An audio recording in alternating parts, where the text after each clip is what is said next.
कक्षा 10 के मेरे प्रिय विद्यार्थियों, मैं आपका हिंदी शिक्षक अंजनी कुमार तिवारी। इस वीडियो में मैं आपको आवेदन पत्र लिखने के विषय में बता रहा हूँ। देखिए, प्रारूप का एक फोटो आपके सामने होगा। तो मैंने प्रारूप में बताया है सभी जितने प्रार्थना पत्र हैं, प्रार्थना पत्र औपचारिक पत्र का एक भेद है, अंग है। प्रार्थना पत्र नहीं, औपचारिक पत्र कह लीजिए। जितने औपचारिक पत्र हैं सभी का प्रारूप एक जैसा है। वो चाहे प्रार्थना पत्र हो, चाहे आवेदन पत्र हो, चाहे संपादकीय पत्र हो, चाहे शिकायत पत्र हो। मुख्य रूप से चार होते हैं: संपादकीय पत्र, शिकायती पत्र, आवेदन पत्र, प्रार्थना पत्र और एक व्यवसायिक पत्र भी आता है, व्यवसाय से संबंधित बातें चीज़ें होती हैं। तो सब में जो प्रारूप है वो एक जैसा है। प्रारूप बहुत महत्वपूर्ण है। अगर हमारे विद्यार्थी का प्रारूप सही है तो निश्चित तौर पे उसको 5 में 5 नंबर मिलेंगे। प्रारूप ही नहीं, प्रारूप के साथ साथ जो लिखना है वो भी महत्वपूर्ण है। तो आपके लेख भी अच्छे हों, प्रारूप भी अच्छे हों तो निश्चित तौर पे आपको 5 नंबर मिलेगा। लेकिन प्रारूप बहुत महत्वपूर्ण है। फर्स्ट इम्प्रेशन आपका प्रारूप ही डालेगा। अगर प्रारूप सही है तो एग्जामिनर समझेगा कि विद्यार्थी सही लिखा होगा। प्रारूप ही आपका गड़बड़ है, आप इधर का उधर, बाएं का दाएं, आगे के पीछे लिख रहे हैं, दिनांक ऊपर लिख रहे हैं, प्रार्थी जहाँ होता है भौदी उसको कहीं और लिख रहे हैं, दाहिनी तरफ लिख रहे हैं, तो समझ जाएगा एग्जामिनर कि हमारे विद्यार्थी को प्रारूप का ज्ञान जब नहीं है तो लेख क्या लिखेगा। प्रारूप ढांचा, तो सबसे पहले आपको अपना पता लिखना है। ध्यान देना, अपने पते में अपने गांव का पता मत लिख देना, अपने स्कूल का नाम मत लिख देना। परीक्षा भवन, क्या लिखोगे? परीक्षा भवन, परीक्षा भवन। और प्रयास करो जिस स्कूल में परीक्षा दे रहे हो उस स्कूल का नाम लिख दो। परीक्षा भवन, जो परीक्षा केंद्र आपका हो उस स्कूल का नाम नीचे लिख दो। यही पता में आप यही लिखेंगे। फिर उसके तुरंत बाद दिनांक लिखेंगे। दिनांक के बाद इस बात का ध्यान देना, अधिकारी का पद नाम क्या होगा? अधिकारी का पद नाम। एक उदाहरण मैंने दिया है, देखिए। फिर अधिकारी का पद नाम, उसके बाद विषय, विषय के बाद जैसा होता है उसके संबोधन में शब्द होता है महोदय, मान्यवर, उसको लिखेंगे महोदय, और स्त्री है महिला है महोदया, संबोधन लिखेंगे।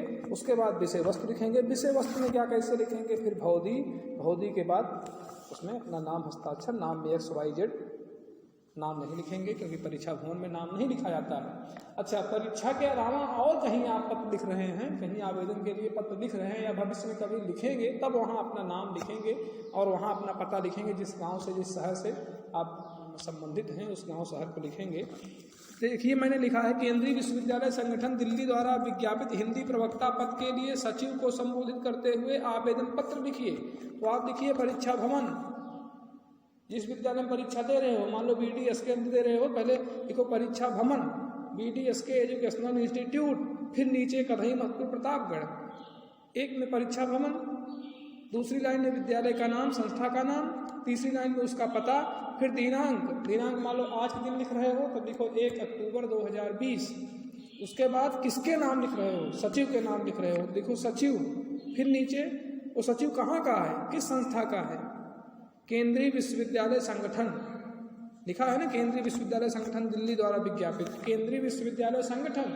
फिर उसके नीचे उसका पता क्या है, तब नई दिल्ली, केंद्रीय विश्वविद्यालय संगठन, फिर नीचे नई दिल्ली। उसके बाद विषय, विषय में किस लिए लिख रहे हो? हिंदी प्रवक्ता हेतु आवेदन पत्र। फिर महोदय, उसके नीचे महोदय, महोदय के नीचे फिर दिनांक, इतना तारीख को, चाहे जो समाचार पत्र, दैनिक जागरण ही लिख दो। दैनिक जागरण में दिए गए विज्ञापन के जवाब में मैं अपना आवेदन प्रस्तुत कर रहा हूँ। मेरा संक्षिप्त विवरण इस प्रकार है। संक्षिप्त विवरण में आप देखिए शैक्षिक जो योग्यता है उसको आपको लिखना है संक्षिप्त विवरण में। इसमें और कुछ ज़्यादा बातें नहीं लिखनी है, आपकी शैक्षिक योग्यता लिखनी है।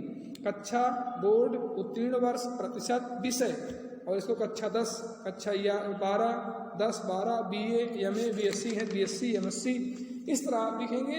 अभी आप BSc, MSc नहीं है। ये कक्षा 10 के विद्यार्थियों के लिए आवेदन पत्र इसलिए पाठ्यक्रम में है कि विद्यार्थी समझ जाए कि प्रवक्ता पद के लिए आवेदन पत्र कैसे लिखा जाता है। वो सीखने यहाँ आया है ना, तो आप अनुमान के आधार पर BA BSc जो इच्छा हो डाल देना, जो इच्छा हो वर्ष डाल देना, उत्तीर्ण वर्ष डाल देना, प्रतिशत डाल देना, विषय डाल देना, विषय जो BA BSc का हो अनुमान के आधार पर विषय डाल देना, उससे मतलब नहीं। आप लिखना जानते हैं कि नहीं, ये महत्वपूर्ण है। अच्छा, प्रवक्ता पद पे है तो MA BEd होगा, MA BEd होगा तो MA BEd आप लिखिए, MA BEd की योग्यता लिखिए। वो जानना चाहता है एग्जामिनर के विद्यार्थी प्रवक्ता पद के विषय को जानता है कि नहीं जानता। MA BEd वाले ही प्रवक्ता पद के लिए अप्लाई कर सकते हैं, इसको जानता है। तो MA BEd तक, MA उसके बाद BEd तक आप अपने शैक्षिक योग्यता का विवरण लिखेंगे। उसके बाद अनुभव अगर है तो अनुभव लिखिए, नहीं है तो कोई बात नहीं, अनुभव नहीं भी लिखेंगे। अगर आपको अनुभव नहीं है तो मत लिखिए, प्रयास कीजिए लिखिए। उसमें लिखिए कि 2 साल का अनुभव, 1 साल का अनुभव, 3 साल का अनुभव, 5 साल का अनुभव। जैसे 2020 में आप लिख रहे हैं, मान लो 2018 से कहीं पढ़ा रहे हैं, उसमें लिखिए अनुभव में कि जनवरी 2018 से लगातार अब तक मैं इस विद्यालय में प्रवक्ता पद पर पढ़ाने, इस विद्यालय में प्रवक्ता पद पर पढ़ाने का अनुभव, बस एक लाइन में, चाहे जो विद्यालय का नाम लिख दीजिए। BDSK educational institute Mahimapur Pratapgarh में 2000 नहीं लिखिए आप, जनवरी 2018 से लगातार अब तक BDSK educational institute Mahimapur Pratapgarh में प्रवक्ता हिंदी पद पर पढ़ाने का अनुभव। फिर घोषणा आप लिखिए, घोषणा, मैं आपको विश्वास दिलाता हूँ कि अपनी सेवा से विद्यालय प्रबंधन को पूर्णतया संतुष्ट रखूँगा। घोषणा आप यही लिखेंगे जो इसमें लिखा गया है। देखिए आपके इसमें वैसे लिखेंगे कि मैं लिखोगे घोषणा में, घोषणा डैश करके, मैं आपको विश्वास दिलाता हूं कि अपनी सेवा से विद्यालय प्रबंधन को पूर्णतया संतुष्ट रखूंगा। यदि स्पष्ट दिखाई नहीं दे रहा है कोई बात नहीं, और जो सहायक पुस्तकें हैं उनमें से आप देख लेना है। तो मैं समझने के लिए एक चित्र आपके सामने प्रस्तुत किया हूँ।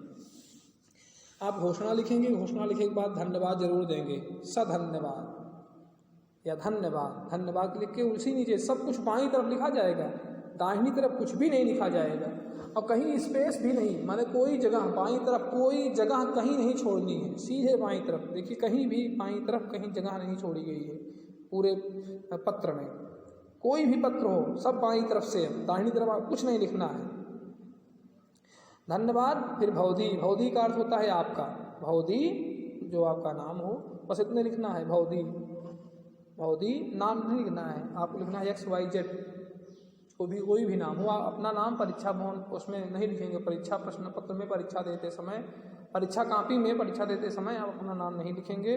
भवधी लिख के नीचे XYZ कर देंगे या आबासा कर देंगे इस तरह से।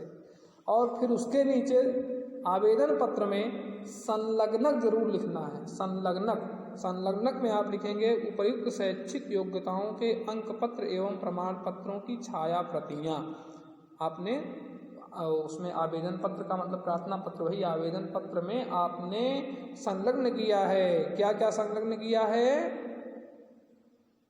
जो शैक्षिक योग्यता दिखाए हैं उन शैक्षिक योग्यताओं के अंक पत्र, माने उपर्युक्त का अर्थ है जो उपर्युक्त शैक्षिक योग्यताओं के अंक पत्र एवं प्रमाण पत्रों की छाया प्रतियां।